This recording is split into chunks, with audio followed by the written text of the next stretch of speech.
ठीक, तो simple simple questions है, ध्यान से देखते जाओ और कोशिश करो खुद से ही कर लो यार, पहली बारी में मैं तो यही कहूंगा खुद से ही कर लो, बेस्ट है, क्योंकि खुद से कर लोगे तो कॉन्फिडेंस भी बिल्ड हो जाएगा। और अब ऐसा टफ चैप्टर तो है नहीं कि भैया रोटेशन जैसा चैप्टर बहुत ही कुछ एफर्ट मारने पड़ रहे हैं, या फिर सेंटर ऑफ मास है, या फिर बड़े टफ क्वेश्चन में से तो नहीं है ना।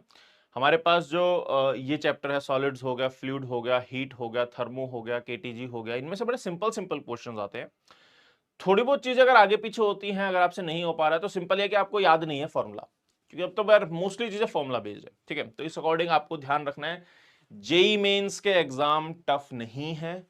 टफ सिर्फ इसलिए हो जा रहा है क्योंकि आप लोगों को फॉर्मूला याद नहीं रह पा रहे हैं, आप लोग पूरा का पूरे जो मॉक टेस्ट होते हैं उसकी अच्छी इनफ प्रैक्टिस नहीं कर रहे हैं। तो इनफ प्रैक्टिस कर लोगे तो आप लोगों को इश्यूज नहीं आएंगे, इसलिए जितनी ज्यादा प्रैक्टिस कर सको इन दिनों में कर लो भैया। आप सेकेंड अटेम्प्ट आने है, फोड़ने का एक लास्ट मौका और मिलने वाला है आप लोगों को, है ना। पंचवर्षीय योजना तो बना नहीं सकते तुम लोग अब, तो इसलिए ध्यान से गौर से देखो जरा क्वेश्चन क्या कह रहा है, the volume contraction of A solid copper. मैं बोल रहा हूं कि कुछ कुछ चीजें देखो, इट्स नॉट लाइक कि जल्दी करना है अपने को यहाँ पे, अपने को यहाँ पे वो चीजें समझनी है कि जो आप वहां गलत कर सकते हो, या फिर जो जल्दबाजी में आप लोग आगे पीछे कर सकते हो। बहुत सारे बच्चे इसका आंसर 5 लगा के आएंगे, जल्दबाजी में इसका आंसर 5 लगा के आएंगे। कन्वर्जन में गलती कर सकते हैं, बहुत सारी गलतियां कर सकते हैं। कन्वर्जन वाली जो गलतियां होती है ना, वो मैक्सिमम ये जेई वाले जो है वो पकड़ने की कोशिश करते हैं, आपकी मैक्सिमम पकड़ने की कोशिश करते हैं। तो जल्दबाजी नहीं करनी है, ध्यान से देखते जाना है ना, इसलिए बोल रहा हूं खुद कर पा रहे हो तो दी बेस्ट है, नहीं कर पा रहे हो तो छोटी छोटी चीजें जरूर देखते जाना। नेक्स्ट देखो, ये बोल रहा था फ्रैक्स का क्वेश्चन है, बल्क मॉडल्स पे बेस्ड। 2025 का क्वेश्चन बल्क मॉडल्स पे बेस्ड, 2025 का क्वेश्चन बल्क मॉडल्स पे बेस्ड। और जब ऐसा होता है ना तो मोस्टली हमारे पास क्या होता है ना कि अप्रैल अटेम्प्ट में भी चांसेस होते हैं, मैं नहीं कहूंगा कि 100% यही होगा, लेकिन चांसेस होते हैं कि सिमिलर टाइप के क्वेश्चन आ जाए। तो आप लोगों को ध्यान रखना है कि जैसे बल्क मॉडल से बहुत सारे क्वेश्चन आ रहे हैं, तो मे भी अगले अटेम्प्ट में भी बहुत सारे क्वेश्चन आ रहे हैं, तो इनको देख लेना ना। अब क्या हो रहा है, डेल्टा वी बाई वी उसने जो बोला हमें फ्रैक्शनल का, ठीक है।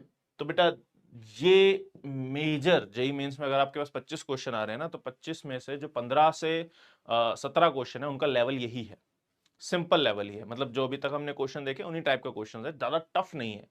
हम लोग क्या करते हैं ना, हम लोग टारगेट लेके चलते हैं कि मुझे 25 क्वेश्चन के 25 क्वेश्चन पूरे करने हैं, उस चक्कर में हम लोग 10 क्वेश्चन भी ढंग से नहीं कर पाते हैं, क्योंकि हम लोग हमेशा ही टफ क्वेश्चंस की तरफ ज्यादा इंक्लाइंड रह जाते हैं। आप लोग अगर इजी टू मीडियम क्वेश्चंस पे रहोगे ना, तो आप लोग 20 क्वेश्चन बहुत प्यार से कर सकते हो। वो 5 क्वेश्चन करने के लिए आपको एक्स्ट्रा माइल चलना पड़ता है, एक्स्ट्रा टफ क्वेश्चंस करने पड़ते हैं, ज्यादा कंसेप्चुअल क्वेश्चंस करने पड़ते हैं, ज्यादा वैरायटी क्वेश्चंस करने पड़ते हैं। लेकिन अगर आप इजी टू मीडियम पे स्टिक रहोगे ना, फिजिक्स केमिस्ट्री मैथ तीनों में, मैथ्स में थोड़ा सा एक्स्ट्रा करना पड़ जाता है क्योंकि टफ क्वेश्चंस आते हैं। फिजिक्स की अगर मैं बात करूं, अगर आप थोड़ा सा भी ध्यान रखोगे ना कि जेई में लेवल क्या है, आप इतने टाइम से पीवाईक्यूज देख रहे हो, आप देखो कि जब आप पीवाईक्यूज करते हो तब क्वेश्चंस का लेवल क्या होता है, और जब आप प्रैक्टिस करते हो तो क्वेश्चंस का लेवल क्या होता है।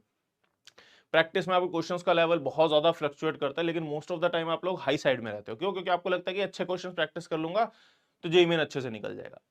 उस चक्कर में आप लोग इजी क्वेश्चन प्रैक्टिस नहीं करते हैं, और इजी क्वेश्चन प्रैक्टिस नहीं करते तो फिर आप लोग पेपर में गड़बड़ करके आते हो। तो भैया इजी से मीडियम वाले क्वेश्चंस की ज्यादा प्रैक्टिस करो, ताकि 18 से 20 क्वेश्चन आपके आराम से हो जाए। बाकी बचे 4-5 क्वेश्चन अगर आप और ज्यादा प्रैक्टिस करोगे तो हो जाएंगे, अदरवाइज इट्स फाइन। अगर आप 20 क्वेश्चन भी कर लेते हो ना, मोर देन सफिशिएंट होता है वो, ठीक है। 60 भैया 250 नंबर हो जाते हैं सीधा सीधा, 240 नंबर। चलो आगे,